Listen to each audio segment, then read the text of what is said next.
scientists discovered an ancient instrument that terrifies the world, the Neanderthal flute. Up first on our list of very old musical instruments is the Neanderthal flute. This isn't the modern concert flute we recognize today. It's the Neanderthal flute that was discovered in 1995 in a cave in Slovenia. It's literally the oldest instrument in the world. It's made from the bone of a cave bear and has 4 tone holes, which would have been used to change the pitch of the notes. Its discovery led to a debate between scientists and archaeologists. They argue over the musical ability of Neanderthals and their level of cultural development.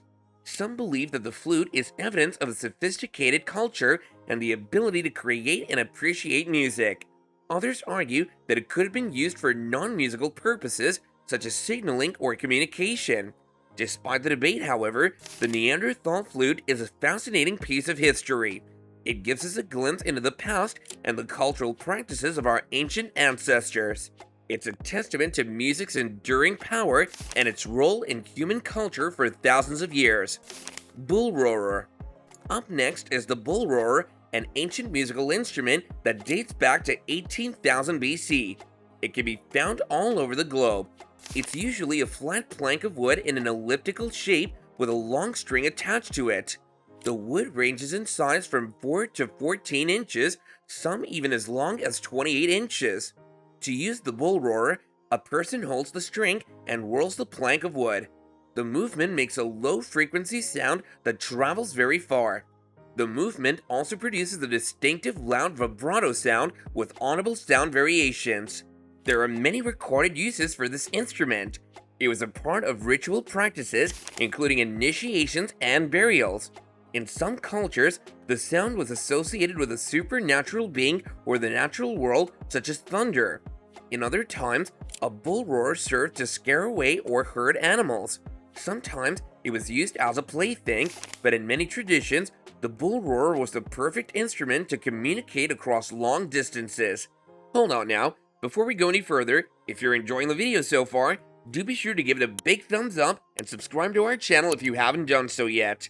Also, don't forget to hit that notification bell to stay updated of our future uploads. Jiahu Gudi.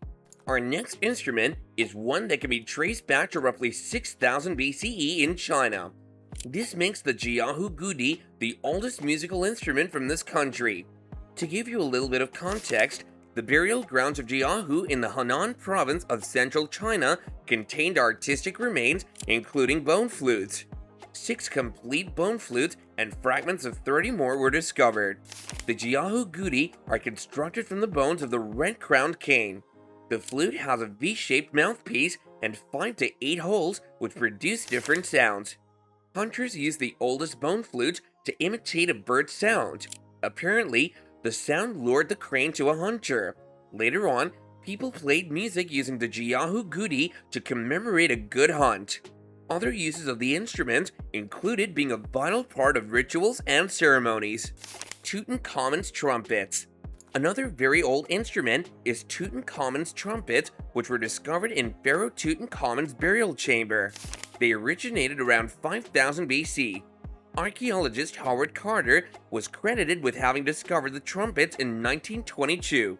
One trumpet was about 19 inches in length and made of bronze. The other was silver and 22.5 inches long. The trumpet could create 3 notes. The highest note was thought to be the most difficult to play, seeing as the trumpet structure wasn't durable enough to tolerate it. It wasn't clear as to what the trumpets were used for exactly, but experts believed that they were used as a military call instrument. Another usage of the trumpets was to make sure the workers weren't slacking off.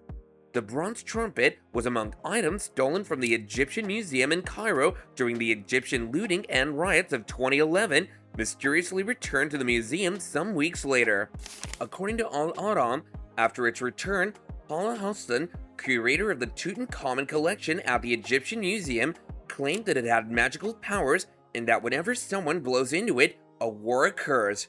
A week before the revolution, during a documenting and photographing process, one of the museum staff had blown into it, and a week after, revolution broke out. The same thing had happened before the 1967 war and prior to the 1991 Gulf War, when a student was doing a comprehensive research on Tutankhamun's collection. Pretty terrifying, right? Lithophone.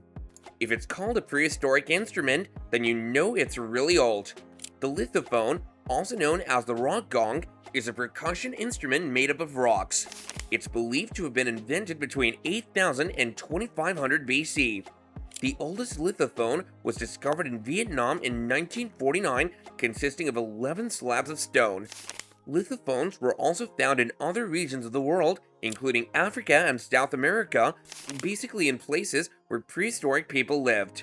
Marble, fossilized coral, petrified wood, and jade are among the materials used to build the instrument. When lithophone was first discovered, people thought it was used for other purposes than music, such as communicating with ancient spirits because of the eerie sounds produced by the instrument. But upon closer examination, it became clear that people used it as an instrument. The lithophone can be compared to other percussion instruments such as the xylophone and marimba. Lyres of Ur. 4 lyres were discovered in the Royal Cemetery of Ur, which was once part of ancient Mesopotamia. As they were over 4,500 years old, the lyres of Ur are the oldest stringed instruments. Each lyre had an animal head on the front of the sound box to identify its pitch. All of these are box lyres, meaning they have a box-like body. The performer plays by having both hands pluck the strings in an upright stance. Each lyre has 11 strings to play on, culminating in a buzzing sound that recurs throughout the song. The lyres are thought to have been used in burial rituals to perform songs. This is based on how they were discovered, as they were found buried with the bones of 10 women. Shofar. Up next is the shofar, a Jewish instrument traditionally made from the ram's horn. The shapes and sizes differ depending on the animal and construction. The shofar is blown like a trumpet. Notably, it has no pitch-altering mechanisms. The pitch control is done by modulating the player's breath control using the lips, tongue, and teeth. In biblical times, the earliest reference to shofar was in Exodus 19, when Israelites heard its sound from Mount Sinai. In Numbers 29 verse number 1, the shofar was used as a call to war and to signal freedom. In other places, it was to gather people or call for repentance. In modern times, this is still practiced during inaugurations. In fact, the use of shofar is embraced by Christians as well. They use it to mark celebrations and announce events. Sami drum. The first mention of our next instrument, the Sami drum, was in a short history of Norway in the late 12th century. These drums are used by the Sami people of Northern Europe for shamanic rituals. The drum is an oval wooden frame or bowl with wood as a base and reindeer skin coverings for the face. Each drum has its own identity and soul, which matches the shaman's character. The Sami shaman would then draw their personal unique map of the spirit realm on the drum head. To play the instrument, the player grips the drum with one hand and pounds on it with the other. The drum is sometimes played with a drum hammer. In many cultures and places, drums are a big part of celebrations and rituals. The same can be said with Sami drums. Shamans use them to induce meditation or acquire knowledge from the future or other realms. Well guys, that about does it for this video, and until next time, take care and goodbye.